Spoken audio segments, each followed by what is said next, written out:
നമസ്കാരം. പ്രവാസികൾ ന്യൂസിന്റെ ന്യൂസ് എക്സ്ക്ലൂസീവിലേക്ക് ഏവർക്കും സ്വാഗതം. ജർമ്മനിയിലെ മൈൻസ് രൂപത ഒരു ചരിത്ര നിയോഗത്തിന് സാക്ഷ്യം വഹിക്കുകയാണ്. അടുത്ത ഞായറാഴ്ച, അതായത് മാർച്ച് 15 ഉച്ചകഴിഞ്ഞ് 3 മണിക്ക്. കാരണം ജർമ്മനിയുടെ ചരിത്രത്തിൽ ഒരു മെത്രാൻ പദവിയിൽ എത്തുന്ന ആദ്യത്തെ യൂറോപ്യൻ ഇതര വംശജൻ, ഒരു ഇന്ത്യക്കാരൻ, അതിലുപരി ഒരു മലയാളി പുരോഹിതൻ ഫാദർ ജോഷി ജോർജ് പൊട്ടക്കൽ ഓക്കാം സഹായ മെത്രാനായി അഭിഷിക്തനാവുകയാണ്. കേരള ക്രൈസ്തവ സഭയ്ക്കും ജർമ്മനിയിലെ മലയാളി സമൂഹത്തിനും അഭിമാനത്തിന്റെ മുഹൂർത്തം കൂടിയാണ് ഈ ഒരു സ്ഥാനലബ്ധി. അതുകൊണ്ട് തന്നെ അതിന്റെ എക്സ്ക്ലൂസീവിലേക്കാണ് എല്ലാവരുടെയും ശ്രദ്ധ ക്ഷണിക്കുന്നത്. ജർമ്മനിയിലെ മൈൻസ് രൂപതയുടെ സഹായമെത്രാനായി ലിയോ 14 മാർപ്പാപ്പ നിയമിച്ച ഫാദർ ജോഷി ജോർജ് പൊട്ടക്കൽ ഓക്കാമിന്റെ മെത്രാഭിഷേക ചടങ്ങ് മാർച്ച് 15 മൈൻസ് കത്തീഡ്രലിൽ നടക്കും. ഞായറാഴ്ച ഉച്ചകഴിഞ്ഞ് 3 മണിക്ക് ആരംഭിക്കുന്ന എപ്പിസ്കോപ്പൽ സ്ഥാനാരോഹണ സമർപ്പണ ശുശ്രൂഷയ്ക്ക് മൈൻസ് രൂപതാധ്യക്ഷൻ പീറ്റർ കോൾഗ്രാഫ് പ്രധാന കാർമ്മികത്വം വഹിക്കും. Freiburg archbishop Stephan Burger, ബ്രസീലിലെ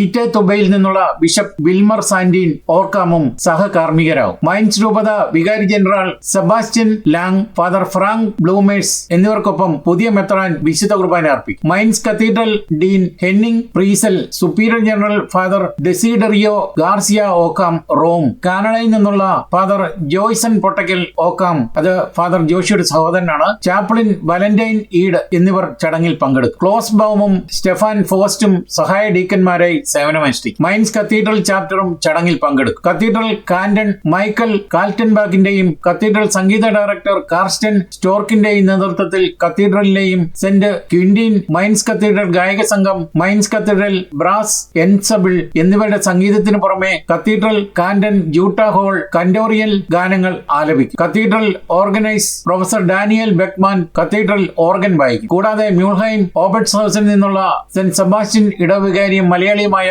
അജിമോൻ ജോസഫ് ഗായക സംഘത്തോടൊപ്പം ഫാദർ യോഷിയുടെ മാതൃഭാഷയായ മലയാളത്തിൽ ഗാനം അവതരിപ്പിക്കും. ശുശ്രൂഷയ്ക്ക് ശേഷം മൈൻസ് സെമിനാരിയിൽ സ്വീകരണവും ഉണ്ടായിരിക്കും. സെറാമുസയുടെ നാമകരണ ബിഷപ്പായി മാറും. വടക്കേ ആഫ്രിക്കയിലെ റോമൻ പ്രവിശ്യയായ നുബിഡിയയിലായിരുന്നു നിലവിലില്ലാത്ത രൂപത സ്ഥിതി ചെയ്യുന്നത്. പൊട്ടക്കൽ തന്റെ എപ്പിസ്കോപ്പൽ മുദ്രാവാക്യമായി സങ്കീർത്തനങ്ങളിൽ നിന്നുള്ള ഒരു വാക്യമാണ് തിരഞ്ഞെടുത്തത്. സങ്കീർത്തനം 37:5 അടിസ്ഥാനമാക്കിയുള്ള വിശ്വാസത്താൽ നയിക്കപ്പെടുന്നു പേർ ഫീഡം ഡുക്ടൂസ് എന്നതാണ് അദ്ദേഹത്തിന്റെ മുദ്രാവാക്യം. പുതിയ മെത്രാന്റെ സ്ഥാനീയ മുദ്രയിൽ ആ, ഓ എന്നീ മലയാള അക്ഷരങ്ങൾ ഉൾപ്പെടുത്തിയിട്ടുണ്ട്. ആൽഫയും ഒമേഗയും എന്നതിന്റെ ചുരുക്കമാണ് ഇത്. അതുപോലെ തന്നെ ആപ്തവാക്യം ജർമ്മൻ ഭാഷയിലാണ്. പൊതുവെ മെത്രാന്മാരുടെ സ്ഥാനിക മുദ്രയിൽ ലാറ്റിൻ, ഗ്രീക്ക് അക്ഷരങ്ങൾ അല്ലെങ്കിൽ പദങ്ങളാണ് ചേർക്കാറുള്ളത്. എല്ലാ ഭാഷകളും വിശുദ്ധ ഭാഷകളാണെന്ന ചിന്തയിൽ നിന്നാണ് മലയാളവും ജർമ്മനും ചേർത്തിരിക്കുന്നതെന്ന് ബിഷപ്പ് പൊട്ടക്കൽ പറഞ്ഞു. സ്ഥാനാരോഹണ ചടങ്ങിൽ ഫാദർ ജോഷിയുടെ കുടുംബാംഗങ്ങളും പങ്കെടുക്കും. ഫാദർ ജോഷി പൊട്ടക്കലിനെ സഹായമെത്രാനായി നിയമിച്ചുകൊണ്ടുള്ള പ്രഖ്യാപനം 2025 നവംബർ 26 ബുധനാഴ്ച ഉച്ചയ്ക്ക് 12 മണിക്ക് വത്തിക്കാനിലും മൈൻസിലും ഒരേ സമയം നടക്കും. മൈൻസിലെ എർബാർഗ് ഹോഫിൽ നടന്ന പത്രസമ്മേളനത്തിൽ മൈൻസ് ബിഷപ്പ് പീറ്റർ കോൾഗ്രാഫ് മൈൻസിൽ നിന്നുള്ള കർമ്മലീത്ത പുരോഹിതനെ പരിചയപ്പെടുത്തി. പുതിയ സഹായമെത്രാൻ മതപരമായ ഉത്തരവുകൾക്കായുള്ള എപ്പിസ്കോപ്പൽ വികാരിയായി സേവനമനുഷ്ഠിക്കുകയും ഒരു പിൻഗാമിയെ നിയമിക്കുന്നതുവരെ പേഴ്സണൽ ഡിപ്പാർട്ട്മെന്റിൽ തന്റെ ജോലി തുടരുകയും ചെയ്തു. Father Joshi George Pottakkal 1977 April 30 Muvattupuzha Maradi പഞ്ചായത്തിലെ മീൻകുന്നത്താണ് ജനിച്ചത്. പരേതരായ ജോർജ് പൊട്ടക്കൽ, റോസമ്മ ജോർജ് എന്നിവരാണ് ഫാദർ ജോഷിയുടെ മാതാപിതാക്കൾ. 4 സഹോദരങ്ങളാണുള്ളത്. 3 സഹോദരന്മാരും ഒരു സഹോദരിയും. സ്കൂൾ വിദ്യാഭ്യാസം പൂർത്തിയാക്കിയ ശേഷം 1992 കർമ്മലിത്ത സെമിനാരിയിൽ ചേർന്നു. 96 നൊവീഷ്യേറ്റ് സ്വീകരിച്ച ശേഷം പൊട്ടക്കൽ തൃശൂരിലെ Capuchin Calvary institute of philosophy and റിലീജിയൻസിൽ തത്വശാസ്ത്രവും ബംഗളൂരുവിലെ കാർമലേറ്റ് ധർമ്മരാം വിദ്യാക്ഷേത്രത്തിൽ ദൈവശാസ്ത്രവും പഠിച്ചു. 2003 ഡിസംബർ 28 അദ്ദേഹം തൃശൂരിൽ പുരോഹിതനായി അഭിഷിക്തനായി. 2004 പൊട്ടക്കൽ മൈൻസിലെത്തി. ഇവിടെ ആദ്യം ഭാഷാ സ്കൂളിലും പിന്നീട് Munster school of philosophy and തിയോളജിയിൽ മതപുരോഹിതന്മാർക്കുള്ള പാസ്റ്ററൽ സെമിനാരിയിലും പഠിച്ചു. 2006 മുതൽ മൈൻസ് രൂപതയിൽ ജോലി ചെയ്തു. തുടക്കത്തിൽ നഗരത്തിലെ യൂത്ത് ചാപ്ലിനായും അതേസമയം മൈൻസിൽ ചാപ്ലിനായും മൈൻസ് ഹെക്ടഷൈം, മൈൻസ് ഓവർഷട്ട് എന്നിവയുൾപ്പെടെ വിവിധ ഇടവകളിൽ സേവനവും അനുഷ്ഠിച്ചു. ഇക്കാലയളവിൽ രൂപതയ്ക്കുള്ളിൽ തന്നെ അദ്ദേഹം തന്റെ പാസ്റ്റർ പരിശീലനവും പൂർത്തിയാക്കി. 2009 നെക്കാർട്ടിൽ ഇടവകയുടെ വികാരിയായി. അവിടെ ഹിർഷോണിലെ സന്യാസ സമൂഹത്തിൽ താമസിച്ചു. അന്നത്തെ നിലവിലുള്ള ഡീനറി ഘടനയിൽ 2016 മുതൽ ബർഗ് സ്റ്റേറ്റ് പോസ്റ്റ് ഡീനറിയുടെ ഡെപ്യൂട്ടി ഡീനായും 2021 മുതൽ ഡീനറികൾ പിരിച്ചുവിടുന്നതുവരെ ആക്ടിംഗ് ഡീനായും സേവനമനുഷ്ഠിച്ചു. കൂടാതെ 2016 മുതൽ ജർമ്മനിയിൽ താമസിക്കുന്ന കാർമലേറ്റ് ഓർഡറിന്റെ ഇന്ത്യൻ സെന്റ് തോമസ് പ്രവിശ്യയിലെ അംഗങ്ങൾക്ക് റീജിയണൽ സുപ്പീരിയർ സ്ഥാനവും വഹിച്ചു. 2022 നവംബർ 1 ഫാദർ പൊട്ടക്കൽ മൈൻസിലെ ബിഷപ്പിന്റെ ഓഫീസിലേക്ക് മാറി. കാർമലേറ്റ് മഠത്തിൽ താമസിക്കുകയും പുരോഹിതന്മാരിൽ വൈദഗ്ധ്യമുള്ള ഒരു വൈദികനായി ജോലിയും തുടർന്നു. 2024 മുതൽ 2025 നവംബർ വരെ രൂപത യൂത്ത് ചാപ്ലിൻ ഡാനിയൽ ക്രക്ഷിനൊപ്പം സെമിനാരിയിൽ പുതുതായി സൃഷ്ടിക്കപ്പെട്ട രൂപത പ്രീഫെക്ടറായി സംയുക്തമായി സേവനമനുഷ്ഠിച്ചു. ഭാവിയിൽ സെമിനാരിയിലേക്കുള്ള പ്രവേശനവും അവരുടെ നിയമനവും റെക്ടറുടെ വോട്ടിലൂടെ മാത്രമല്ല രൂപത പ്രീഫെക്ടറുടെയും തീരുമാനപ്രകാരം നടക്കും. മൈൻസ് രൂപത പുരോഹിതന്മാരുടെ കൗൺസിലിന്റെ ഉപദേശ അംഗമാണ് പൊട്ടക്കിൽ. രൂപതയുടെ മതപരമായ ഉത്തരവുകളുടെ കൗൺസിലിലെ അംഗം കൂടിയാണ് ഇദ്ദേഹം. ഫാദർ ജോഷി ജോർജ് പൊട്ടക്കിൽ മെത്രാനായി നിയമിതനാകുന്നതിന് മുമ്പ് ജർമ്മനിയിലെ മൈൻസ് രൂപതയിൽ വളരെ പ്രധാനപ്പെട്ട പല പദവികളും വഹിച്ചിട്ടുണ്ട്. അദ്ദേഹത്തിന്റെ പ്രധാനപ്പെട്ട മുൻകാല പദവികളാണ് ഇനി പറയുന്നത്. രൂപത ചാൻസലർ. മൈൻസ് രൂപതയുടെ ചാൻസലർ എന്ന നിലയിൽ രൂപതയുടെ ഭരണപരമായ കാര്യങ്ങളിൽ പ്രധാന പങ്ക് വഹിച്ചിരുന്നു. എപ്പിസ്കോപ്പൽ വികാരി. രൂപതയിലെ ഭരണപരമായ ചുമതലയുള്ള എപ്പിസ്കോപ്പൽ വികാരിയായും സേവനമനുഷ്ഠിച്ചു. മൈൻസ് കത്തീഡ്രൽ ചാപ്റ്റർ അംഗം. മൈൻസ് കത്തീഡ്രലിലെ ഭരണസമിതിയായ കത്തീഡ്രൽ ചാപ്റ്ററിൽ അദ്ദേഹം അംഗമായിരുന്നു. ഇടവ വികാരിയായി ജർമ്മനിയിലെ വിവിധ ഇടവകളിൽ സേവനം അനുഷ്ഠിച്ചു. ജർമ്മനിയിലെ സീറോ മലബാർ വിശ്വാസികളുടെ കാര്യങ്ങളിലും വൈദികരുടെ ഏകോപനത്തിലും അദ്ദേഹം സജീവമായി ഇടപെട്ടിരുന്നു. കോതമംഗലം രൂപതയിലെ Meenkunnam saint Joseph Syro Malabar ഇടവകായ അദ്ദേഹം വൈദികനായി അഭിഷിക്തനാകുന്നത് തൃശൂരിൽ വെച്ചാണ്. പിന്നീട് ഉപരിപഠനത്തിനായിട്ടാണ് 2004 ജർമ്മനിയിൽ എത്തിയത്. ഇവിടെയുള്ള ലളിതമായ ജീവിതശൈലിയും ഭരണപാഠവുമാണ് അദ്ദേഹത്തെ ഈ ഉന്നത പദവിയിലേക്ക് എത്തിച്ചത്. നിയുക്ത bishop father Joshi George Pottackal ഓക്കാറുമായി നടത്തിയ മുഖാമുഖം പരിപാടിയിലേക്ക് നിങ്ങളുടെ ഏവരുടെയും ശ്രദ്ധ ക്ഷണിക്കുകയാണ്. നമസ്കാരം. പ്രവാസി ഓൺലൈൻ ന്യൂസിന്റെ മുഖാമുഖം പരിപാടിയിലേക്ക് ഏവർക്കും സ്വാഗതം. അതീവ സന്തോഷത്തോടെയാണ് ഇന്നത്തെ ഈ മുഖാമുഖം നിങ്ങളുടെ മുന്നിൽ ഞാൻ അവതരിപ്പിക്കുന്നത്. അതിന്റെ കാരണം എന്നത് ചോദിച്ചാൽ, ചരിത്രത്തിൽ ആദ്യമായി ഒരു മലയാളി വൈദികൻ ജർമ്മനിയിലെ ഒരു രൂപതയുടെ മെത്രാനായി, ഇപ്പോഴത്തെ സ്ഥിതിയിൽ സഹായ മെത്രാനായി വാഴിക്കപ്പെടുന്ന ഒരു വലിയ ചരിത്രപരമായ ചടങ്ങ്, അതും മൈൻസ് രൂപതയുടെ സഹായ മെത്രാനായിട്ടാണ് നമ്മുടെ പ്രിയപ്പെട്ട വത്തിക്കാനിൽ നിന്നുള്ള അല്ലെങ്കിൽ നമ്മുടെയൊക്കെ ആഗോളതലത്തിലുള്ള സഭാ തലവൻ ലിയോ 14 മാർപ്പാപ്പ നിയമിച്ചുകൊണ്ടുള്ള ഉത്തരവ് കഴിഞ്ഞ നവംബർ 26 നമ്മുടെ മാധ്യമങ്ങളെല്ലാം വന്നത്. അതുകൊണ്ട് തന്നെ ഇന്നത്തെ ഈ മുഖാമുഖം പരിപാടിയിലേക്ക് ഏറെ സ്നേഹത്തോടെ, ഏറെ സന്തോഷത്തോടെ, അതുപോലെ തന്നെ പ്രാർത്ഥനയുടെയും അനുഗ്രഹത്തിന്റെയും ആ ഒരു വസന്തം വിടർത്തിക്കൊണ്ട് അഭിവന്യ നിയുക്ത സഹായമെത്രാൻ ഫാദർ ജോഷി പൊട്ടക്കൽ പിതാവിനെ സ്നേഹപൂർവ്വം സ്വാഗതം ചെയ്യുന്നു. നമസ്കാരം പിതാവ്. നമസ്കാരം, നന്ദി.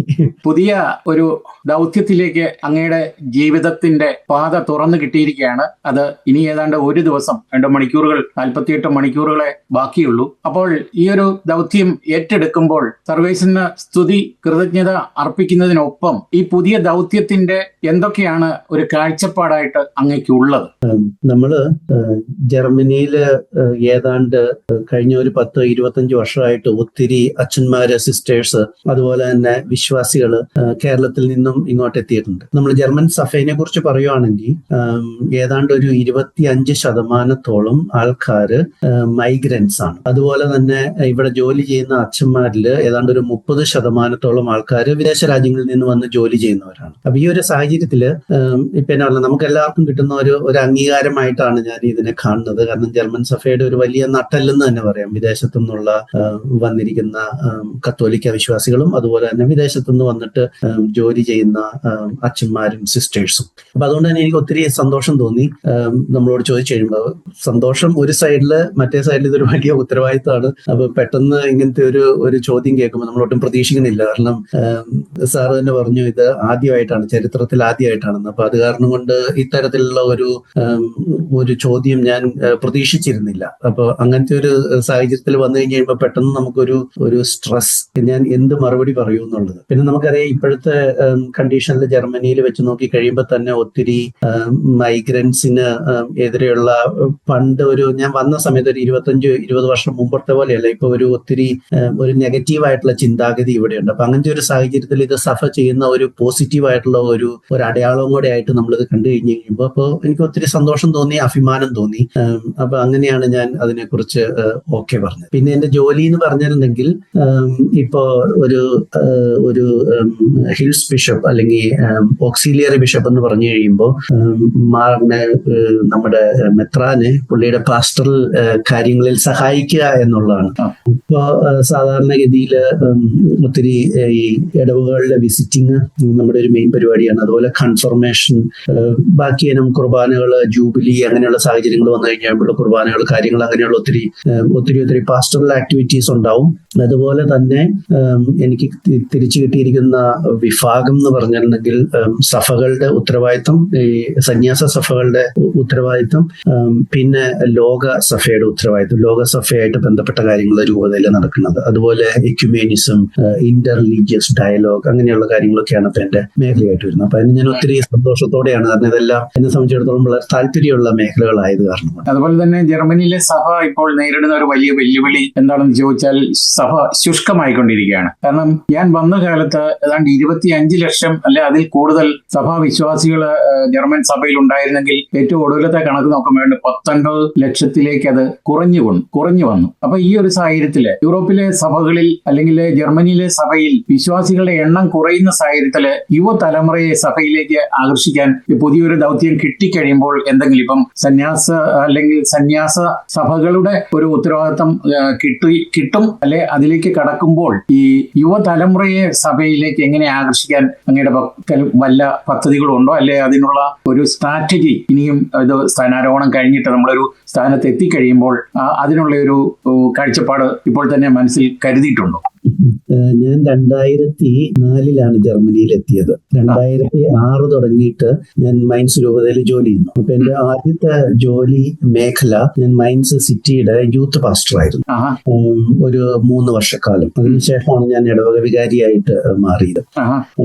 അപ്പൊ എനിക്ക് യൂത്തുമായിട്ട് ഒത്തിരി ബന്ധപ്പെട്ട് ഞാൻ പല പരിപാടികളും നടത്തിയിട്ടുണ്ട്. നമ്മളിപ്പോ ഇതൊരു വല്ലാത്ത എന്താ പറയുക ഒരു ബുദ്ധിമുട്ട് നിറഞ്ഞ സമയത്താണ് നമ്മളിപ്പോ ജീവിക്കുന്നത് ജർമ്മനിയിലെ. കാരണം സഭയോടുള്ള ഒരു അട്രാക്ടിവിറ്റി മൊത്തത്തിൽ കുറഞ്ഞിരിക്കുന്ന ഒരു സമയമാണ് മൊത്തം സമൂഹത്തിൽ. അതിന് ഒത്തിരി സ്കാൻഡൽസും അതുപോലെ തന്നെ എന്താ പറയുക നമ്മള് ആരോപണങ്ങൾ നേരിടുന്ന സമയമാണ്. അത് തന്നെ ഒത്തിരി ആരോപണങ്ങൾ നേരിടുന്ന ഒരു സമയത്തായതുകൊണ്ട് തന്നെ ആളുകൾ മൊത്തത്തിൽ അകന്നുകൊണ്ടിരിക്കുന്ന ഒരു സമയമാണ്. ഇതൊരു കാലഘട്ടമാണ്. ഇതിങ്ങനെ സഭയുടെ വളർച്ചയുടെ ചരിത്രത്തിൽ ഒത്തിരി ഉണ്ടായിട്ടുണ്ടായിരുന്നു. അത് തന്നെ നമുക്കൊരു ഉൾക്കാഴ്ചയ്ക്കുള്ള ഒരു വിളിയും കൂടെ, ദൈവത്തിന്റെ ഒരു വിളിയും കൂടെ ആയിട്ട് നമ്മളിത് കാണണം. അപ്പൊ നമ്മൾ എവിടെയാണ് നമ്മൾ തെറ്റ് ചെയ്തതെന്നുള്ള ഒരു സഭ എന്നുള്ള രീതിയിൽ നമ്മളത് അതിനെക്കുറിച്ച് ചിന്തിക്കണം, അതിന് പുതിയ രീതികൾ അവലംബിക്കണം, കണ്ടെത്തണം.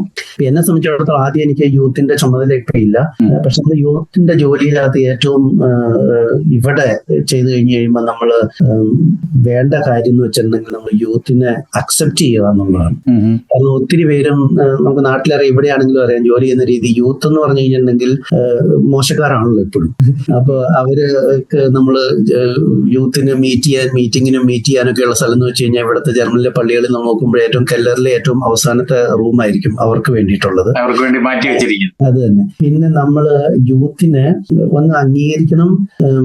യൂത്ത് എല്ലാ ഞായറാഴ്ചയും പള്ളിയിൽ വന്ന് നമ്മൾ യൂത്തിനെ കുറിച്ച് പ്രതീക്ഷിച്ചിട്ടുണ്ടെങ്കിൽ കാര്യം നടക്കില്ല. പക്ഷെ നമ്മൾ യൂത്തിനെ കൂട്ടിയിട്ടുള്ള, ഞാൻ ഇപ്പൊ യൂത്തിന്റെ പാസ്റ്റർ ആയതുകൊണ്ട് പറയണം, ഒത്തിരി പ്രോജക്റ്റുകൾ ചെയ്യുമ്പോൾ അവരെത്ര ആത്മാർത്ഥതയോട് കൂടിയിട്ടാണ് നമ്മുടെ കൂടെ കാര്യങ്ങൾ നടത്തണേ നമുക്കറിയാം. നമ്മൾ പറയുന്ന പോലെ തന്നെ യൂത്ത് പോകണമെന്ന് പറഞ്ഞിട്ടുണ്ടെങ്കിൽ ബുദ്ധിമുട്ടാണ്. മറിച്ച് യൂത്തിന്റെ കൂടെ കൂടി നമ്മൾ പ്രോജക്റ്റ് അവർക്കൊരു ദിശാബോധം നൽകുക എന്നുള്ളതാണ് ഞാൻ ഉദ്ദേശിച്ചത്. നമ്മളിപ്പം എനിക്ക് 2 ആൺമക്കളാണ്. പള്ളി പോകുന്നു, അല്ലെങ്കിൽ അവർ കുർബാനയ്ക്കൊക്കെ കൂടിയ കാലങ്ങളുണ്ടായിരുന്നു. ഇപ്പം 20 വയസ്സിൽ അല്ലെ 26, 27 വയസ്സ്, 23 വയസ്സൊക്കെ ആയി. അപ്പോൾ അതിൽ നിന്ന് അവര് ഈ കൊറോണ വന്നപ്പോൾ അവർ വിട്ടു നിൽക്കുന്നു. എങ്കിലും നമ്മുടെ വിശ്വാസം സിറോ മലബാർ എന്നുള്ളതല്ല, നമ്മുടെ ഒരു ക്രിസ്തീയ വിശ്വാസം അവരിലുണ്ട്. അപ്പൊ ആ ഒരു കാഴ്ചപ്പാടിൽ അവർക്കൊരു ദിശാബോധം നൽകുക എന്നാണ് ഞാൻ അത് തന്നെയാണ് ഞാൻ പറയുന്നത്. അത് അവർക്കുണ്ടാവും. പക്ഷെ നമ്മൾ പ്രതീക്ഷിക്കരുതാത്തത് ഇപ്പൊ ജർമ്മനിയിലെ യൂത്തിനെ വെച്ച് നോക്കുമ്പോൾ എല്ലാ ഞായറാഴ്ചയും പള്ളിയിൽ വരിക എന്നുള്ളത് അത് നമുക്ക് പ്രതീക്ഷിക്കാൻ പറ്റില്ല. പക്ഷെ നമുക്ക് ഒരു നല്ല എന്നാ പറഞ്ഞ യൂത്തിന് പള്ളിയോടുള്ള ഒരു അഫിനിറ്റി ഉണ്ടാക്കാനായിട്ട് നമുക്ക് പറ്റും. അത് നമ്മള് അതുകൊണ്ടാണ് ഞാൻ പറഞ്ഞ യൂത്തിനെ നമ്മൾ അംഗീകരിക്കുക. അത് യൂത്ത് എന്ന് പറഞ്ഞാൽ വഴക്ക് പറയാൻ മാത്രമുള്ള ഒരു വിഭാഗമായിട്ടല്ല, മറിച്ച് അവരുടെ ഒത്തിരി ഇതുണ്ടല്ലോ. നമ്മളിപ്പോ ഇവിടെ പറഞ്ഞു കഴിഞ്ഞ് കഴിയുമ്പോ അവരുടെ ഇഷ്ടങ്ങൾക്ക് സ്ഥാനം കൊടുത്തുകൊണ്ട് അവരെ ഇതിലേക്ക്. അതുപോലെ യൂത്തിന്റെ തീമുകളും ഉണ്ട്. യൂത്ത് ഇപ്പൊ നമ്മുടെ ഇവിടെ ഞാൻ അതിനെ കുറിച്ച് ആലോചിക്കുമായിരുന്നു. നമ്മുടെ ഉംവെൽറ്റ്, പരിസ്ഥിതി പ്രശ്നങ്ങൾ, ഇതിലൊക്കെ ഭയങ്കര താല്പര്യമുള്ള കാര്യങ്ങളാണ്. അപ്പൊ അവിടെ യൂത്തിനോടൊപ്പം തന്നെ സഭയ്ക്കും ചേർന്ന് ചെയ്യാൻ പറ്റുമോ എന്നുള്ളതാണ്. യൂത്തിന്റെ തീമുകൾ അത് നമ്മൾ ഏറ്റെടുക്കാൻ അതിന് അംഗീകാരം കൊടുക്കുകയും അതിനോടൊപ്പം ചേർന്ന് അതിനുള്ള അവസരം കൊടുക്കുകയും ചെയ്യേണ്ടതായിട്ടുണ്ട്. അതുപോലെ മെത്രാൻ എന്നത് ഒരു അധികാര സ്ഥാനമല്ല, മറിച്ചൊരു ശുശ്രൂഷയാണ്. അപ്പൊ ഈ ശുശ്രൂഷ ജീവിതത്തിൽ അങ്ങ് മുറുകെ പിടിക്കാൻ ആഗ്രഹിക്കുന്ന ആദർശം അല്ലെങ്കിൽ അത് ഒരു സന്ദേശം എന്താണ്? എന്നെ സംബന്ധിച്ചിടത്തോളം ഇപ്പൊ കഴിഞ്ഞ ഒരു 20 വർഷമായിട്ട് നമ്മൾ കേൾക്കുന്നത് ആൾക്കാരെ കേൾക്കാനുള്ള ഒരു ഇതുണ്ടെന്നും ഞാൻ എന്നെ പുകഴ്ത്താൻ വേണ്ടി പറയുമല്ല, മറിച്ച് നമുക്ക് ആൾക്കാരിൽ നിന്ന് കിട്ടുന്ന റെസ്പോൺസ് ആണ്. അപ്പൊ അത് തന്നെയാണ് നമ്മൾ പറയുകയാണെങ്കിൽ മറ്റുള്ളവർക്ക് ചെവി കൊടുക്കുക. അത് തന്നെ, അതാണ് ഒരു വലിയ എന്റെ ഒരു പോസിറ്റീവ് ആയിട്ടുള്ള ഒരു വശം. അതുപോലെ തന്നെ ഫ്രണ്ട്ലി ആയിട്ട് ആൾക്കാർ അവരോട് ഇടപെടുന്നു. ഇത് രണ്ടും എന്നെ പൊഴുത്താൻ വേണ്ടി പറയണമല്ല. അപ്പൊ ആ ഒരു അത് എനിക്ക് തോന്നുന്നത് ഒരു ഓക്സിലിയറി ബിഷപ്പ് എന്നുള്ള നിലയ്ക്ക് അതിന് ഒത്തിരി സ്ഥാനമുണ്ട്. നമ്മൾ ആൾക്കാരെ കേൾക്കുക, അവരെ അത് തന്നെ ഒഴിവാക്കി വിടുവല്ല, മറിച്ച് അവരുടെ പ്രശ്നങ്ങൾക്കും കാര്യം കേൾക്കുക. അപ്പോഴാണല്ലോ നമുക്ക് ആക്റ്റീവ് ആവാൻ പറ്റുള്ളൂ, കേൾക്കുന്ന എന്തെങ്കിലും പ്രവർത്തിക്കാൻ പറ്റുള്ളൂ. അതായിരിക്കും എനിക്ക് തോന്നുന്നു ഇപ്പൊ പെട്ടെന്ന് ചോദിച്ചു കഴിഞ്ഞിട്ടുണ്ടെങ്കിൽ ഞാൻ കാണുന്നത്. അതുപോലെ തന്നെ മനുഷ്യരുമായിട്ട് നമ്മൾ ഔഗൻഹ്യ എന്ന് പറയും, നമ്മൾ ജർമ്മനി പറഞ്ഞു കഴിയുമ്പോൾ ഒരേ ലെവലിൽ സംസാരിക്കുക. അല്ലാണ്ട് ഞാൻ ബിഷപ്പ് നിങ്ങൾ അടിമകൾ എന്നുള്ള രീതി അതല്ല എന്റെ രീതി ഇന്നുവരെ നടത്തിയിരുന്ന ജോലി. ലളിതമായിട്ടുള്ളതും പക്ഷേ സ്നേഹത്തോടു കൂടിയുള്ള ഒരു കാഴ്ചപ്പാടിൽ എല്ലാവരെയും ചേർത്ത് പിടിക്കുക എന്നുള്ളത്. അത് ഇനിയുള്ളത് ഇപ്പം ഇവിടെ പ്രവാസി മലയാളികള് ഇപ്പം ഞങ്ങളൊക്കെ ഉണ്ടായിരുന്ന, ഞാനാണ് ഏറ്റവും അവസാനത്തെ കണ്ണിയെന്നാണ് എനിക്ക് തോന്നുന്നു. 92 ഞാൻ എത്തിയതാണ്. അന്നൊക്കെ ഏതാണ്ട് 7000-ഓളം ഉണ്ടായിരുന്നു. ഇപ്പൊ ഒരു 70,000 അല്ല, ഒരു 95,000 വരെ നമുക്ക് കണക്ക് കൂട്ടാൻ പറ്റിയ ഒരു സാഹചര്യമാണ്. അപ്പൊ അങ്ങനെയുള്ള ഒരു സാഹചര്യത്തില് പ്രവാസി മലയാളികൾക്കും അല്ലെങ്കിൽ ഇങ്ങോട്ട് കുടിയേറുന്ന മലയാളി, അതും ചെറുപ്പക്കാരാണ്, 19-നും 23-നും അല്ലെ 25-നും ഇടയിൽ പ്രായമുള്ള യുവജനങ്ങളാണ്. അപ്പൊ ഇവർക്ക് നമ്മുടെ ഈ ജർമ്മൻ സഭയുമായിട്ട് ഒരു ബന്ധമുണ്ടാക്കാനുള്ള ഒരു സാഹചര്യം ജർമ്മൻ സഭ ഉണ്ടാക്കുന്നുണ്ടോ എന്നുള്ള കാര്യം എനിക്ക് എന്റെ ഇതുവരെയുള്ള പഠനങ്ങളെ അല്ലെ എന്റെ ഇതിൽ എനിക്ക് കിട്ടിയിട്ടില്ല. പക്ഷേ അങ്ങനെ ഇപ്പൊ ഒരു സ്ഥാനത്ത് ഒരു പദവിയിലേക്ക്, മെത്രാൻ പദവിയിലേക്ക് വന്നു കഴിഞ്ഞപ്പോൾ പിതാവ് എന്നുള്ള നിലയിൽ അതിനുള്ള ഒരു സാഹചര്യം മൊത്തം ജർമ്മൻ സഭയിലേക്ക് ഇങ്ങനെ ഒരു കാര്യം കൊണ്ടുവരാൻ സാധിക്കുമോ? അത് രണ്ട് കാര്യമുണ്ട് ജോസ് സാറ്. ഒന്നാമത് നമ്മള് നാട്ടിൽ നിന്ന് വരുന്നവരെ ഭാഷ പഠിക്കണം. നമ്മൾ ഈ പറഞ്ഞ പോലെ നമ്മുടെ അടുത്തുള്ള പള്ളിയിൽ പോകണം. ആൾക്കാർ ഒത്തിരി വെൽക്കമിങ് ആണ്. നമ്മൾ എന്തെങ്കിലും ഗ്രൂപ്പിൽ, ഇപ്പൊ ഞാൻ പറയണം, ഒരു പള്ളിപ്പെരുന്നാൾ ഗ്രൂപ്പിലാണെങ്കിൽ പോലും നമ്മൾ ചെന്നിട്ട് പണ്ടുള്ള ആൾക്കാരെ നമുക്കറിയാം, വന്നു കഴിഞ്ഞ് കഴിയുമ്പോൾ ഒരു ഇന്ത്യൻ ഭക്ഷണമൊക്കെ പള്ളിപ്പെരുന്നാളിന് ഉണ്ടാവുമായിരുന്നു. ഏത് ജർമ്മൻ കമ്മ്യൂണിറ്റികളുടെ ജർമ്മൻ പാരീഷിലെ കാര്യമാണ് ഞാൻ പറഞ്ഞത്. അതിനുള്ള ഒരു മനസ്സ് നമ്മുടെ ഭാഗത്തു നിന്ന് ഉണ്ടാവണം. അതായത് കൾച്ചറിനോട് അടുക്കാനും ഭാഷ പഠിക്കാനും. അതില്ലാത്തടത്തോളം കാലം നമുക്കൊരു ഒരു മിക്സിങ് അവിടെ നടക്കില്ല ഒരു രീതിയിൽ. പിന്നെ രണ്ടാമത്തെ ഒരു കാര്യം എന്താണെന്ന് വെച്ചിട്ടുണ്ടെങ്കിൽ നമ്മൾ സീറോ മലബാർ ആയതുകൊണ്ട് നമുക്ക് നമ്മുടെ ഒരു അസ്തിത്വമുണ്ട്. ഇപ്പൊ ഒത്തിരി സീറോ മലബാർ സഭ യൂറോപ്പിലും അമേരിക്കയിലും ഒക്കെ രൂപതകൾ ഉണ്ടാക്കി. അപ്പൊ സീറോ മലബാറിന്റെ ഒരു ആവശ്യമാണെന്ന് തോന്നുന്നു ആൾക്കാരെ ഒരുമിച്ച് നിർത്തുക എന്നുള്ളത്. അപ്പൊ ഈ രണ്ട് പ്രശ്നങ്ങൾക്കിടയ്ക്കാണ് നമ്മൾ നിൽക്കുന്നത്. അപ്പൊ അത് രണ്ട് ഭാഗത്തുനിന്നും നോക്കണം. പ്രത്യേകിച്ച് ഇവിടെ വരുന്ന ആൾക്കാരുടെ ഉത്തരവാദിത്തമാണ്. പണ്ട് വന്ന ആൾക്കാർ അങ്ങനെ ആയിരുന്നു. ഉത്തരവാദിത്തമാണ് നമ്മളെ മിങ്കിൾ ചെയ്യാനായിട്ട് പരിശ്രമിക്കുക എന്നുള്ളത്, ഭാഷ പഠിക്കുക എന്നുള്ളത്, കൾച്ചറലായിട്ട് മിങ്കിൾ ചെയ്യാനായിട്ട് പരിശ്രമിക്കുക എന്നുള്ളത്. അത് ചെയ്തു കഴിയുമ്പോൾ ഓട്ടോമാറ്റിക് ആയിട്ട് ഇടവകയും വികാരിയച്ചന്മാരും ഒക്കെ ആൾക്കാരെ കാണും, അവർക്ക് അതിനുള്ള പോസിബിലിറ്റി ഉണ്ടാക്കും. അങ്ങനെയാണ് ഒരു മിങ്കിളിങ് നടക്കുന്നത്. എന്നാലും നമ്മുടെ സീറോ മലബാർ സഭയ്ക്ക് നമ്മളൊരു ഓറിയന്റൽ സഭയായിട്ട് അതിൻ്റെതായ ഒരു അസ്തിത്വമുണ്ട്. അപ്പൊ അത് നമുക്ക് വിട്ടുകളയാൻ പറ്റില്ല. എന്നാലും മിങ്കിളിങ് എന്നാലും പോസിബിൾ ആണ്. അതായത് നമ്മുടെ ഇടവകളിൽ എത്ര പള്ളി, ഞാൻ ഇവിടെ മൈൻസ് രൂപത്തിൽ ഞാൻ പ്രീസ്റ്റർ അച്ഛന്മാരുടെ ഉത്തരവാദിത്തമുള്ളൂ വൈദിക കാര്യാലയത്തിന്റെ. അതിന്റെ അകത്ത് നമ്മൾ 4 സ്ഥലങ്ങളിൽ കുർബാന ചെല്ലാനായിട്ടുള്ള അനുവാദം കൊടുത്തിട്ടുണ്ട്. അതിന്റെ ഒരു ഓപ്ഷനാണ് വന്നു കഴിയുമ്പോൾ ആൾക്കാരുമായിട്ട് മിങ്കിൾ ചെയ്യാൻ. അതുപോലെ ഇപ്പം നിയുക്ത പിതാവ് എന്നുള്ള നിലയിൽ ഒരു ആപ്തവാക്യം അല്ലെ, ഒരു ഔദ്യോഗിക ചിഹ്നമായിട്ട് കോട്ട് ഓഫ് ആംസ് എന്നും പറഞ്ഞ ഒരു വാചകമല്ലേ എടുത്തിരിക്കുന്നത്. അപ്പൊ അതെങ്ങനെയാണ് നമ്മുടെ ഈ ഒരു പ്രവൃത്തി പദത്തിലേക്ക് മാറ്റുന്നത്, അല്ലെ അതിന്റെ ഒരു കാഴ്ചപ്പാട് എങ്ങനെയാണ്? ഇതിന്റെ ആപ്തവാക്യം ഡൂറിഷ് ഫെർത്രവൻ ഗിഫ്യൂട്ട്, പ്രത്യാശയാൽ നയിക്കപ്പെട്ടെന്നുള്ളതാണ്. അപ്പൊ അതിനെക്കുറിച്ച് ഞാൻ പറഞ്ഞു വന്നു കഴിഞ്ഞ് കഴിയുമ്പോൾ ഒരു മിനിറ്റ് പറയുകയാണെങ്കിൽ, എന്റെ ജീവിതം എപ്പോഴും ഒരു വിളികൾ നിറഞ്ഞ ജീവിതമാണെന്ന് നമുക്ക് പറയാം. അതായത് ഞാൻ ആഗ്രഹിച്ച ഒരു കാര്യമുണ്ട്, പക്ഷെ എപ്പോഴും നമ്മള് സഭ അതിലേക്ക് പോകൂ ഇതിലേക്ക് വരൂ എന്ന് പറഞ്ഞിട്ടുള്ള ഒരു വിളിയായിരുന്നു. അപ്പൊ ആ വിളി പ്രത്യാശപൂർവ്വം നടന്നിട്ടാണ് ഞാൻ ഇപ്പൊ ഇവിടെ എത്തിയത്. ഇപ്പോഴും എന്റെ പ്രതീക്ഷ ഞാൻ ദൈവത്തിൽ സമർപ്പിച്ച പരിശുദ്ധാത്മാവ് എന്നെ നയിക്കും എന്നുള്ളതാണ്. അപ്പൊ ആ പ്രത്യാശയിലാണ് ജീവിക്കുന്നത്. അതാണ് എന്റെ ആപ്തവാക്യം.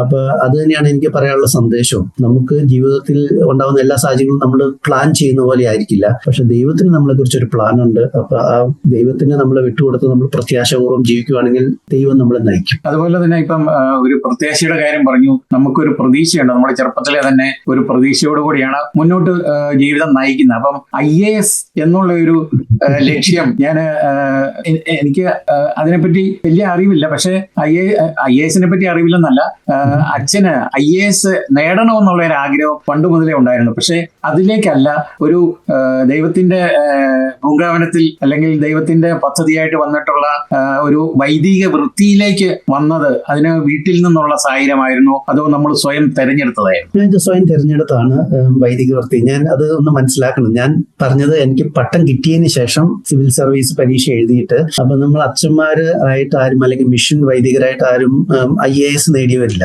അപ്പൊ ആ രീതിയിൽ പാവപ്പെട്ടവരുടെ എംപവർമെന്റിന് വേണ്ടിയിട്ട് സഹായിക്കാലോ എന്നുള്ളതായിരുന്നു ഒരു മിഷൻ പ്രവർത്തനം. അതായിരുന്നു എന്റെ പ്രതീക്ഷ. എന്റെ അച്ഛൻ അല്ലെങ്കിൽ IAS എന്നല്ല, അച്ഛനായിട്ട് IAS ആവുക എന്നുള്ളത്. ആ സമയത്താണ് പട്ടം കിട്ടുന്നതിന് തൊട്ട് മുമ്പ് എന്നോട് ജർമ്മനിക്കുള്ള വിളി വന്നത്. അപ്പൊ പിന്നെ നോക്കിക്കഴിഞ്ഞ് കഴിഞ്ഞപ്പോൾ അന്നത്തെ കാലത്ത് അറിയാം, നമ്മള് ചെറുപ്പക്കാർക്ക് ജർമ്മനി എന്ന് കേൾക്കുമ്പോൾ 25 വർഷം മുമ്പ് എന്തോ വലിയ സംഭവമാണെന്ന് തോന്നിയത് കാരണം കൊണ്ട് തന്നെയല്ല പിന്നെ പാസ്റ്ററലായിട്ടുള്ള ജോലിക്ക് വേണ്ടിയിട്ടാണ്. അപ്പൊ അതും നമുക്കൊരു സന്തോഷമുള്ള മേഖല ആയതുകൊണ്ടാണ് നമ്മൾ അന്ന് യെസ് പറഞ്ഞ് ജർമ്മനിക്ക് പുറപ്പെട്ടത്. അതുപോലെ തന്നെ ഇപ്പം മീൻകുന്നം എന്ന് പറയുന്നത് കേരളത്തിലെ ചെറിയൊരു മോറ്റുവഴിക്കടുത്തുള്ള ഒരു ചെറിയ ഗ്രാമമാണ്. അവിടെ ജനിച്ച ഒരാള് ജർമ്മനിയിൽ ഒരു സഹായമെത്രാനായിട്ട് മാറുന്ന ഈ സാഹചര്യത്തിൽ നമ്മുടെ മലയാളികൾക്ക്, ജർമ്മനിയിൽ താമസിക്കുന്ന മലയാളികൾക്കും അതുപോലെ തന്നെ കേരളത്തിലെ സഭയ്ക്കും അതുപോലെ തന്നെ ജർമ്മൻ സഭയ്ക്കും ഒരു വലിയ എന്നാ പറയുന്നത് സന്തോഷം മാത്രമല്ല ഒരു അനുഗ്രഹമായിട്ട് മാറിയ ഒരു തെരഞ്ഞെടുപ്പാണ് പരിശുദ്ധ പിതാവിൽ നിന്നും ഉണ്ടായിരിക്കുന്നത്. അതുകൊണ്ട് തന്നെ ഈ ഒരു പദവി ലഭിച്ചു കഴിഞ്ഞപ്പോൾ കുടുംബത്തിൽ നിന്നുള്ള ആ ഒരു പ്രതികരണങ്ങളും അതുപോലെ ഒത്തിരി സുഹൃത്തുക്കൾ കാണുമല്ലോ, വൈദിക സുഹൃത്തുക്കൾ, അതുപോലെ സന്യാസിനികള്, ഇവരെല്ലാരും തന്നെ ആദ്യത്തെ ഒരു വിളിയിൽ തന്നെ എന്താണ് ഒന്ന് കേൾക്കാൻ സാധിച്ചത്? അഭിമാനം ഉണ്ടെന്ന് മാത്രമേ ഞാൻ കേട്ടിട്ടുള്ളൂ. അപ്പൊ ഇപ്പൊ കഴിഞ്ഞ ദിവസം ഒരു പ്രായമുള്ള ഒരു അമ്മച്ചി മീങ്ങുന്നത്ത് ഒരു മെസ്സേജ് പറഞ്ഞു വെച്ചായിരുന്നു. അപ്പൊ ഇത്രയും നാളും മീങ്ങുന്നം പിയേത്ത വഴിയായിരുന്നു അറിയപ്പെടുന്നത്, ഇനി പിയേത്ത നിങ്ങളിലൂടെ അറിയപ്പെടും, അതിൽ ഞങ്ങൾക്ക് ഒത്തിരി അഭിമാനം ഉണ്ടെന്ന്. അപ്പൊ അഭിമാനവും പ്രാർത്ഥനയാണ് എനിക്ക് കിട്ടിയ സന്ദേശം എല്ലാവരുടെ കയ്യിൽ നിന്ന്. അത് മുമ്പേ പറഞ്ഞു, വിദേശികൾ ഒത്തിരി, അതായത് 26% വിദേശികൾ ഇവിടെ നമ്മുടെ സഭയിൽ ഉണ്ടെന്നുള്ള കാര്യം. അതുപോലെ അപ്പം ഈ വിദേശികളെ എല്ലാം തന്നെ ഇപ്പം മൈൻസ് രൂപതയിൽ തന്നെ 6 ലക്ഷത്തിൽ കൂടുതൽ വിശ്വാസികൾ ഉണ്ടെന്നാണ് എനിക്ക് തോന്നുന്നത്. അപ്പൊ ഇവരെല്ലാവരും തന്നെ ജർമ്മൻ സഭയുമായിട്ട് ബന്ധപ്പെട്ട, പ്രത്യേകിച്ച് മൈൻസ് രൂപതയ്ക്ക് നല്ലൊരു നിലവിൽ നല്ലൊരു പേരും അതുപോലെ തന്നെ പ്രൗഢിയുമുള്ള ഒരു സഭയാണ്. അപ്പൊ ആ സഭയുടെ ആദ്യത്തെ ഒരു ഏഷ്യൻ രാജ്യത്തു നിന്ന്, അത് തന്നെ ഇന്ത്യയിൽ നിന്ന്, കേരളത്തിൽ നിന്ന് മലയാളിയായിട്ടൊരു ഒരാൾ, ഒരു വൈദികൻ അതിന്റെ സഹായമെത്രാനായിട്ട് വരുമ്പോൾ ഇവിടുത്തെ പിതാവ്, എനിക്ക് തോന്നുന്ന ബിഷപ്പ് പീറ്റർ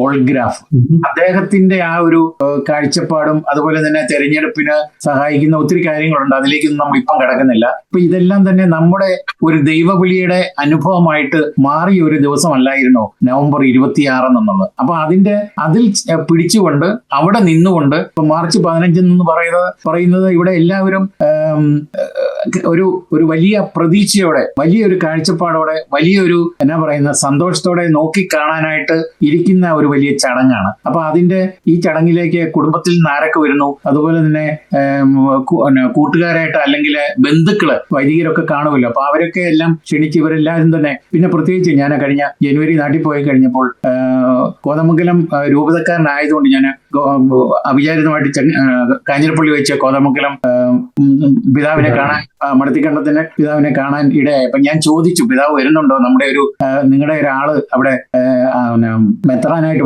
ഞാൻ വരുന്നുണ്ട് എന്ന് പറഞ്ഞു. അപ്പം പിതാവിന്റെ സാന്നിധ്യവും അല്ലെ ആ പിതാവ് ഇവരുടെയൊക്കെ പ്രാർത്ഥനയൊക്കെ തന്നെ ഒരു അച്ഛൻ, ഒരു വൈദികൻ എന്ന നിലയിൽ ഈ സ്ഥാനലബ്ധി ലഭിക്കുമ്പോൾ ഇവരോടൊക്കെ എങ്ങനെയാണ് നന്ദി അറിയിക്കുന്നത്?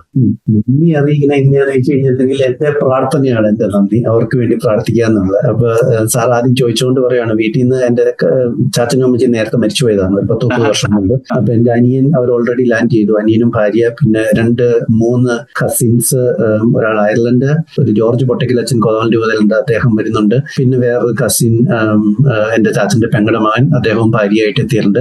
എന്റെ ചേട്ടൻ, ഞങ്ങൾ 3 ആമക്കളാണ്. എന്റെ ചേട്ടൻ കാനഡയിൽ കർമ്മലീത്ത വൈദികനാണ്, എന്നെ പോലെ തന്നെ ജോലി ചെയ്യുന്നു, അദ്ദേഹവും എത്തിയിട്ടുണ്ട്. പിന്നെ മടത്തിക്കണ്ടത്തി പിതാവ് വരുമെന്ന് പറഞ്ഞിട്ടുണ്ട്. അയർലൻഡിലുള്ള എന്റെ സഹോദരനും അല്ല കസിനും ഓക്കാം സഭയിലെ മെമ്പറാണ്. അപ്പൊ അങ്ങനെ ഒരു നാട്ടിൽ നിന്ന് അങ്ങനെ വളരെ കുറച്ച്, നമുക്കറിയാലോ ജർമ്മനിക്ക് വിസ കിട്ടി വരിക എന്ന് പറഞ്ഞാൽ അത്ര എളുപ്പമുള്ള കാര്യമല്ല. അപ്പൊ അത്രയും പേര് വരുന്നുണ്ട്. പിന്നെ മീൻകുന്നത്ത് നാട്ടിൽ ചെന്ന് കഴിയുമ്പോൾ മെയിൽ ഒരു റിസപ്ഷൻ പറഞ്ഞിട്ടുണ്ട്, സഫയില് 2 റിസപ്ഷൻ പറഞ്ഞിട്ടുണ്ട്, കോതമംഗലം രൂപതയിൽ ഒരു റിസപ്ഷൻ പറഞ്ഞിട്ടുണ്ട്.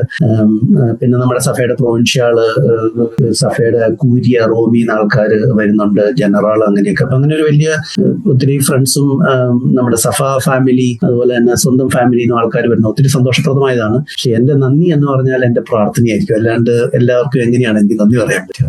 അതുപോലെ തന്നെ ഇപ്പം ബിഷപ്പായിട്ട് വാഴിച്ചു കഴിയുമ്പോൾ സ്ഥാനലബ്ധി കെട്ടിക്കഴിയുമ്പോൾ നേരെ റോമിലേക്കായിരിക്കുമല്ലോ പോകുന്നത് പരിശുദ്ധ പിതാവിനെ കാണാൻ.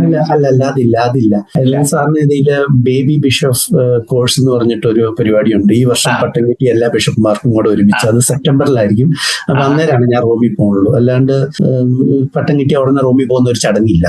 ഇല്ല നമ്മുടെ നാട്ടിലെ ഒരു രീതിയല്ല ഇവിടെ. അല്ല നാട്ടിലാണെങ്കിലും അതിന്റെ ഒരു ആവശ്യം ഉണ്ടെന്ന് എനിക്ക് തോന്നണില്ല. പരിചയപ്പെടാനും ഒക്കെ ആയിരിക്കുമല്ലോ പോകുന്നത്. സാറിന് എല്ലാവർക്കും കിട്ടുന്നത് ഈ ഒരു കോഴ്സിലേക്ക് ഈ വർഷം ലോകം അടച്ച് അവരോധിക്കപ്പെട്ട എല്ലാ ബിഷപ്പ്മാർക്കും അല്ലെങ്കിൽ ഓക്സിലിയറി ബിഷപ്പ്മാർക്കും ഉള്ള ഒരു കോഴ്സാണ്. അതിലേക്കാണ് എല്ലാവരെയും ക്ഷണിക്കുന്നത്. അതുപോലെ തന്നെ ജർമ്മൻ സഭയിൽ വളരെ ചർച്ച ചെയ്യപ്പെടുന്ന ഒരു കാര്യമാണ് സിനോഡൽ വേഗ് എന്ന് പറയുന്നത്. അതുമായിട്ട് ബന്ധപ്പെട്ട ഒരു കാഴ്ചപ്പാട് എങ്ങനെയാണ്? ഇവിടെ പരസ്പരം കൊമ്പ് കോർത്ത ഒരു സാഹചര്യം ഉണ്ടായിരുന്നു, പക്ഷെ ഇപ്പോൾ അത് വളരെ ശാന്തമായിട്ട് ഇരിക്കുകയാണ്. അതിനെപ്പറ്റിയുള്ള ഒരു കാഴ്ചപ്പാട് എന്താണ്? അതിനെപ്പറ്റി കാഴ്ചപ്പാടെന്ന് വെച്ചിട്ടുണ്ടെങ്കിൽ നമുക്ക് ഓരോ നാടിനും അതിൻ്റെതായ വിഷയങ്ങളുണ്ട്. അപ്പൊ ആ വിഷയങ്ങൾ പൊങ്ങി വന്നു കഴിഞ്ഞ് കഴിയുമ്പോൾ നമ്മളത് അടിച്ചു മൂടുവാണോ അതെയോ അതിനെക്കുറിച്ച് ഓപ്പൺ ആയിട്ട് ഡിസ്കസ് നടത്തുവാണോ നല്ലതെന്നുള്ളതാണ്. അപ്പൊ നമുക്ക് കാര്യങ്ങളെക്കുറിച്ച് ചർച്ച ചെയ്യാൻ പറ്റണം, സാധിക്കുന്ന കാര്യങ്ങൾ ചെയ്യാൻ പറ്റണം. എന്നാൽ ആഗോള സഭയായിട്ട് ബന്ധപ്പെട്ട് നിന്ന് തന്നെ സഭയുടെ നിയമങ്ങൾ അനുസരിച്ച് ചെയ്യാൻ പറ്റണം. അപ്പൊ അതിനുള്ള ഒരു വഴി നമ്മൾ നോക്കുന്നതാണ് ഈ സിനോഡാല വേഗ് എന്ന് പറഞ്ഞാൽ സിനോഡൽ വേ എന്ന് പറഞ്ഞിട്ട് ഇവിടെയുള്ള പരിപാടി. അപ്പൊ അതിന് ഞാൻ വളരെ പോസിറ്റീവാണ്. കാരണം എപ്പോഴും നമ്മൾ ചർച്ചകളിലൂടെ അല്ലാണ്ട് യുദ്ധത്തിലൂടെ അല്ലോ നമ്മൾ പ്രശ്നം പരിഹരിക്കുന്നത്, മറിച്ച് ചർച്ചകളിലൂടെയാണ് നമ്മൾ പ്രശ്നം പരിഹരിക്കുന്നത്. അതിന് നമ്മൾ ഭീഷണിയായിട്ട് കാണാൻ പറ്റുമില്ല. അത് ഭീഷണിയല്ല, മറിച്ച് ജർമ്മൻ സഭ അഭിമുഖീകരിക്കുന്ന പ്രശ്നങ്ങളിലേക്ക് ഒളിച്ചോടാണ്ട് അതുമായിട്ട് നമ്മൾ ചർച്ച നടത്തുന്നു. അതാണ് അതിൻ്റെ അകത്തുള്ള എന്റെ കാഴ്ചപ്പാട്. കഴിഞ്ഞ ഫെബ്രുവരി എനിക്ക് തോന്നുന്നു 3-ാം വാരത്തില് പുതിയ ബിഷപ്പ് കൗൺസിൽ പ്രസിഡന്റ് അതായത് ഫോർസിക്സിന്റെ ഇവിടെ എനിക്ക് തോന്നുന്നു പാഡർബോൺ രൂപതയുടെ ബിഷപ്പാണെന്ന് തോന്നുന്നു. ഹിൽഡസൈം രൂപതയുടെ ബിഷപ്പാണ് പുതിയ ഫോർസിക്സിന്റെ ആയിട്ടായിരിക്കുന്നത്. അപ്പം അദ്ദേഹവുമായിട്ട് ഒത്തുചേർന്ന് സഭ എങ്ങനെ പുതിയൊരു ശക്തിപ്പെടുത്തി കൊണ്ടുപോകാം എന്നുള്ള ഒരു കാഴ്ചപ്പാട് നിങ്ങളുടെ ഈ മീറ്റിംഗിൽ ബിഷപ്പ് കൗൺസിലില് കൊണ്ടുവരുമ്പോൾ അല്ലെങ്കിൽ കൊണ്ടുവരാനുള്ള ഒരു സാധ്യതയുണ്ട്. ഉണ്ടാവണല്ലോ. ഞാൻ പറഞ്ഞ പോലെ ബിഷപ്സ് കൗൺസിലിനെ കുറിച്ച് എനിക്ക് യാതൊരു ഐഡിയ ഇല്ല. ആദ്യമായിട്ട് വരുന്നത് ഓഗസ്റ്റ് അവസാനം സെപ്റ്റംബറിലായിട്ടാണ് തോന്നുന്നു. അപ്പൊ ചെന്ന് കഴിയുമ്പോഴാണ് നമുക്ക് അതിനെക്കുറിച്ച് ഒരു ഐഡിയ കിട്ടുള്ളൂ എന്താണ് സംഭവം. അപ്പൊ ജർമ്മൻ സഭയെ ബാധിക്കുന്ന കാര്യങ്ങളെല്ലാം അതിനകത്ത് വരുന്നതുകൊണ്ട് ഈ വിഷയങ്ങളും വരും. അതുപോലെ പ്രത്യേക ഒത്തിരി കമ്മീഷൻസ് ഉണ്ട് ബിഷപ്സ് കൗൺസിലിൽ. അപ്പൊ അങ്ങനെയുള്ള കമ്മീഷനുകൾ 1-2 ഞാൻ മെമ്പറായിട്ട് ജോലി ചെയ്യേണ്ടി വരും. അപ്പൊ അതിന് ഇനി എനിക്ക് ആദ്യം പഠിക്കേണ്ടതുണ്ട് എന്താ സംഭവം എന്നുള്ളത്. അല്ലാണ്ട് അതിനെക്കുറിച്ച് ഇപ്പോഴെ തന്നെ എനിക്കൊന്നും പറയാൻ പറ്റില്ല. അതുപോലെ ഞായറാഴ്ചത്തെ പരിപാടിയെ പറ്റി നമുക്ക് ഏകദേശം സമയമായിരിക്കണം. ഞായറാഴ്ചത്തെ പരിപാടിയെ പറ്റി ഒന്ന് ഹ്രസ്വമായിട്ട് ഒന്ന് പറയാൻ പറ്റും. 3 മണിക്കാണ് ചടങ്ങ് തുടങ്ങുന്നത്. എനിക്കും അയലാടവും കിട്ടിയിട്ടുണ്ട്, ഞാൻ അവിടെ ഉണ്ടാവും.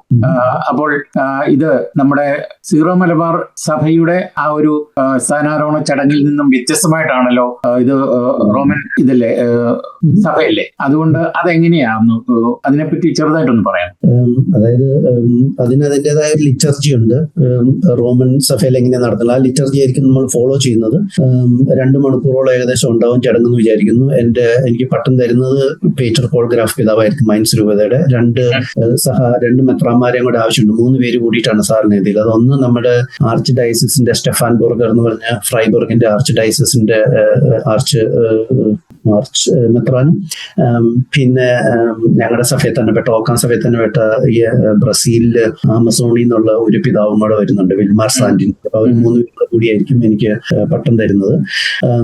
അതിനുശേഷം ഒരു മലയാളം ടച്ച് കൊണ്ടുവരാൻ വേണ്ടി ഒരു മലയാളം പാട്ട് പട്ടത്തിന്റെ ഇടയ്ക്ക് പ്ലാൻ ചെയ്തിട്ടുണ്ട്, നമ്മുടെ അജിമോൻ അച്ഛന്റെ അല്ലേ. അജിമോൻ അച്ഛന്റെ. പിന്നെ അതിനുശേഷം ഒരു 6 മണി തുടങ്ങിയിട്ട് അല്ലെങ്കിൽ 5:30 തൊട്ട് രൂപതാ സെമിനാരിയിലാണ് റിസപ്ഷൻ പറഞ്ഞേക്കുന്നത്. 8 മണിക്ക് ഒരു വൈകുന്നേര സായന പ്രാർത്ഥനയോട് കൂടിയിട്ട് അത് കംപ്ലീറ്റ് അവസാനിക്കും. അപ്പൊ എല്ലാവർക്കും റിസപ്ഷനിലേക്ക് ഇൻവിറ്റേഷൻ ഉണ്ട്. അതായത് ഇൻവൈറ്റ് ചെയ്യപ്പെട്ടവർക്ക് മാത്രമല്ല, വലിയ റിസപ്ഷൻ നമ്മൾ അങ്ങനത്തെ രീതിയിൽ ഉദ്ദേശിക്കുന്നില്ല. എല്ലാവരും ഇരുന്ന് ഭക്ഷണം കഴിക്കുന്ന, മറിച്ച് പറയില്ല നിന്നുള്ള അത് തന്നെ, അതാണ് ഉദ്ദേശിക്കുന്നത്. അത് തന്നെ, അതാണ് മൈൻസ് ആർച്ച് ഡയസിസ് ഫ്രൈബുർഗ് ആണ്.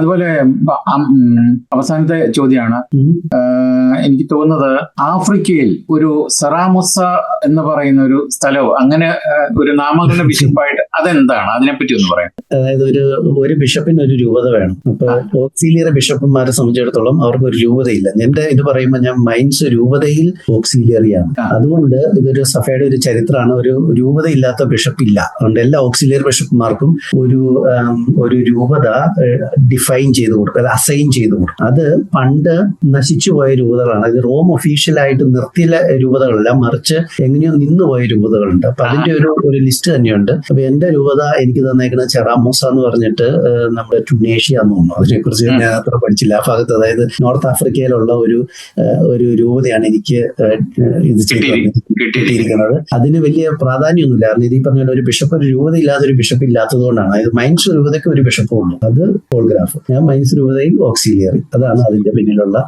ചിന്താരീതി. അപ്പം സങ്കീർത്തനം 37:5 അടിസ്ഥാനമാക്കിയുള്ള വിശ്വാസത്താൽ നയിക്കപ്പെടുന്നു. ആ ഒരു വിശ്വാസം തന്നെ മുറുകെ പിടിച്ചുകൊണ്ട് എപ്പിസ്കോപ്പൽ മുദ്രാവാക്യം നെഞ്ചോട് ചേർത്ത് ദൈവകൃപയുടെ എല്ലാ വശങ്ങളും ജീവിതത്തിൽ മുന്നോട്ട് ഉണ്ടാകട്ടെ, ഇനിയും പുതിയ പുതിയ സ്ഥാനലബ്ധികൾ ഉണ്ടാകട്ടെ. അതുപോലെ തന്നെ ഞായറാഴ്ചത്തെ ആ ഒരു ചടങ്ങ് ദൈവത്തിന്റെ പ്രത്യേക കാരുണ്യം, പ്രത്യേക ഒരു അനുഗ്രഹവും ഈ അവസരത്തിൽ ഞാൻ സ്നേഹപൂർവ്വം നേരുകയാണ്. ഇത്രയും നേരം എന്നോടൊപ്പം ഈ ഒരു മുഖാമുഖം പരിപാടിയിൽ പങ്കെടുത്തതിന് ഒത്തിരി നന്ദി. കാരണം ഈ 48 മണിക്കൂർ മാത്രമേ ഉള്ളൂ ഇനി മുന്നില്. അതിനോടൊക്കെ ഒത്തിരി തിരക്കുള്ള ഒരു സമയത്ത് ഇത്രയും നേരം എനിക്ക് വേണ്ടി നൽകിയതിന് ഒത്തിരി നന്ദി അറിയിച്ചുകൊണ്ട് സ്നേഹപൂർവ്വം നമസ്കാരം. താങ്കളുടെ ഇൻട്രസ്റ്റിന് ഒത്തിരി നന്ദി. അപ്പൊ പ്രാർത്ഥിക്കുക. ഒത്തിരി നന്ദി. ഞായറാഴ്ച കാണാം.